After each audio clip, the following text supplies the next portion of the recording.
బహుజన political centre రాష్ట్ర నాయకులు నా పేరు పొడకంటి రాంబాబు. గత 15 రోజులుగా ఈ రాష్ట్రంలో, ఈ దేశంలో, ఈ జిల్లాలో చాలా బాధాకరమైనటువంటి సంఘటన జరిగింది.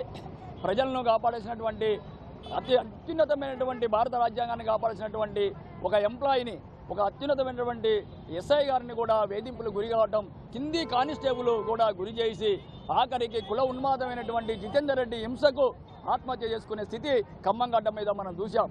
ఇది ఎంత బాధాకరం అంటే గత సిఐ జితేందర్ రెడ్డి కూసుమంచి పోలీస్ స్టేషన్లో చేశాడు. అక్కడ మేము ఒక జితేందర్ రెడ్డితో ఒక సంఘటన ఫేస్ చేశాం. మా బహుజన విద్యార్థి నాయకుడు జితేందర్ రెడ్డి కూసుమంచిలో కేసు పెట్టాడు.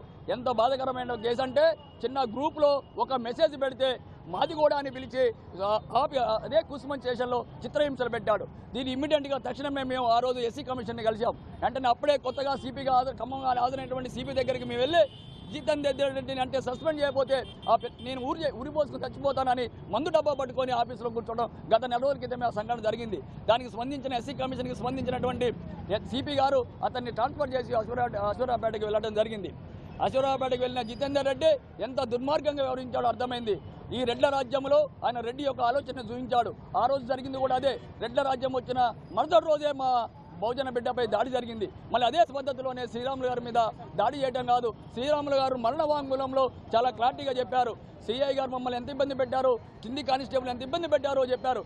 అయినా కానీ ఇంతవరకు ప్రభుత్వం స్పందించలేదు. ఈ జిల్లాలో 2 మంత్రులు ఉన్నారు, ఎందుకు స్పందించలేదు అడుగుతున్నాం. ఇంతకంటే బాధాకరం ఇంకేమైనా ఉంటుందా?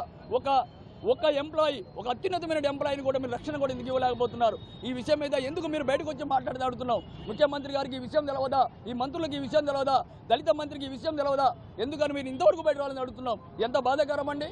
అంబేద్కర్ గారు ఆ రోజు లండన్ నుంచి వచ్చిన తర్వాత అటెండర్ కూడా ఎట్లా ఫైల్ విసిరేశాడో, సిఐ గారు మా శ్రీరాములు గారు కూడా ఆ కింది కానిస్టేబుల్ కూడా అవహేళన చేసి మాట్లాడారు. ఇది మా బాధాకరం. కారంచెల్లో మమ్మల్ని చంపారు, చుండూరులో మమ్మల్ని చంపారు. ఇదే ఖమ్మంగడ్డ మీద 2 దళిత లాయర్ని కూడా ఒక కమ్మనాయకుడు కొట్టినా కానీ ఏ రాజకీయ పార్టీ నాయకులు రాలేదు, ఎవరు స్పందించలేదు. ఒక ఎస్ఐ గారు ఈ ఖమ్మం జిల్లాలో చనిపోయినా కానీ స్పందించట్లేదు. ఇట్లా దళితుల్ని, బహుజనుల్ని చంపుతున్న ఈ అగ్రకుల పార్టీలు ఏం చేస్తున్నాయి అడుగుతున్నాం. ఖమ్మంలో ఏ పార్టీ కూడా ఎందుకు స్పందించట్లేదు? ఆ లాయర్ల మీద దాడి జరిగినప్పుడు ఏం చేశారు? ఈ ఎస్ఐ గారు చనిపోయినప్పుడు కూడా ఏం జరుగుతున్నారు? మీరు స్పందించరా? కాబట్టి దళిత బహుజనులు ఖమ్మం జిల్లాలో ఒక విషయం చెప్పదలుచుకున్నాం. ఆ పార్టీలు మనవి కావు. ఆ పార్టీల నుంచి తక్షణమే మీరు బయటికి రండి. దళిత బహుజన శక్తిగా ఏర్పడితేనే ఖమ్మం జిల్లాలో మన రక్షణ ఉంటుంది.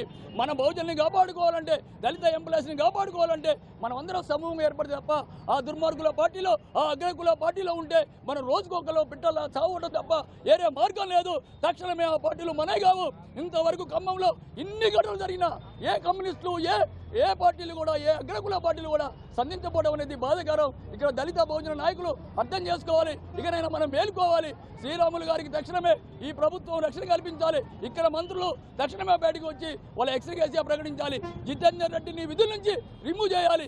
అసలు ఆయన ప్రజల సమక్షంలో పనికిరాడు, ప్రజల ఆలోచనలో పనికిరాడు. కాబట్టి జితేందర్ రెడ్డికి కఠినమైన శిక్షలు కూడా విధించాలని పూలే అంబేద్కర్ అన్ని సంస్థల వేదిక తరఫున విజ్ఞప్తి చేస్తున్నాం. బహుజన పొలిటికల్ సెంటర్ రాష్ట్ర నాయకులు నా పేరు పొడకంటి రాంబాబు.